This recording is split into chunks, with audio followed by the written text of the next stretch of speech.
Last year, State of the Nation revealed the fact that MI5 was being institutionally racist to white people by offering summer internships exclusively for non-white people, discriminating against over 90% of my constituents in Somerset.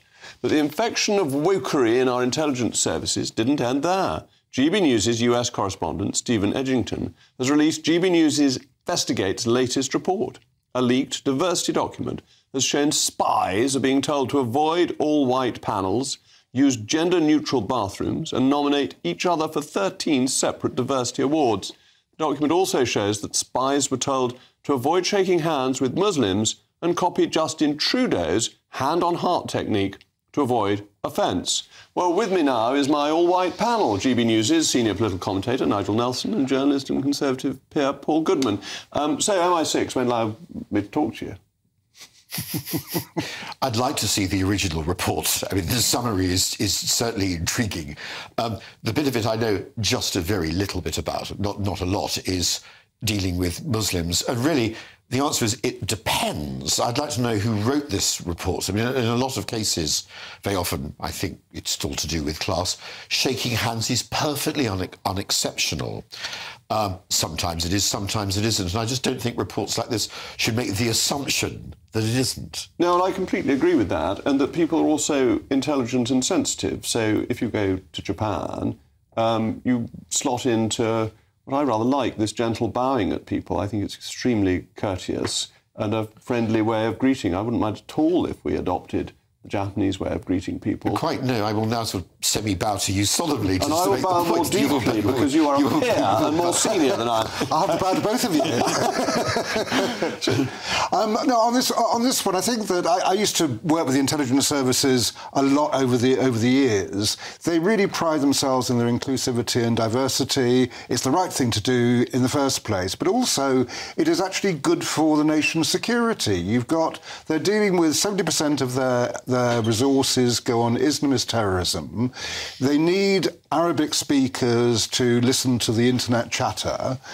You were about to say well, that's so obviously right that they need Arabic speakers, but they don't need to tell people patronising nonsense about the type of loos they should use and the people they've got on panels. No, but the point that comes into the inclusivity thing, that if you have gender-neutral or ideally unisex toilets, I think that's what workplaces should have. So why should MI5 or MI6 be any different? Hang on a sec.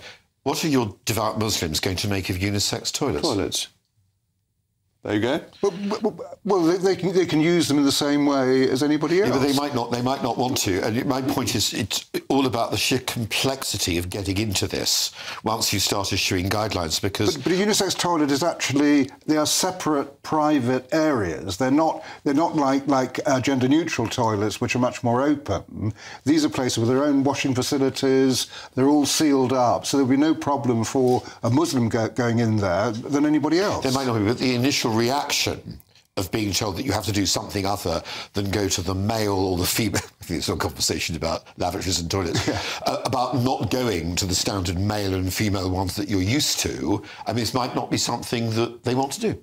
No, well, it may not be. I presume that they deal with those things inside both MI5 and MI6. Then they should why do you need a guide to it? That's right. Why do you need this guide when actually you've got to work out how people rub along with each other? And it's the patronising tone of it, but it's also don't have all white male panels. Well, there may be occasions when that's the right thing to have. Those are the people who have the expertise. Well, it rather depends on the panel, doesn't it? I think, rather like Paul, I'd rather like to read the full report on that.